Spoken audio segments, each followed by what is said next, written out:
শিব শিব আমরা দেখে নিন শিব শিব মহাদেব হরে সদা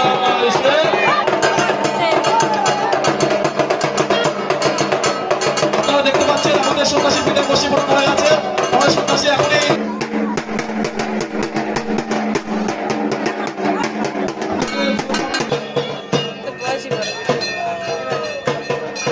সবাই উলুধ্বনি দেবেন। আমাদের সন্ন্যাসীকে চন্দন চালানো হচ্ছে। সবাই উলুধ্বনি দিয়ে আমাদের সন্ন্যাসীকে সবাইকে উলুধ্বনি দেবে। আমাদের সন্ন্যাসী ঘুরছে আছে শিব শিব মহাদেব হরে সদা শিব। সবাই উলুধ্বনি দেবেন। দেখছেন আমাদের সন্ন্যাসী বসি ফুটিয়ে চন্দ্রাসী ঘুরছে। সবাইকে বলবো একটু উলুধ্বনি দেবেন।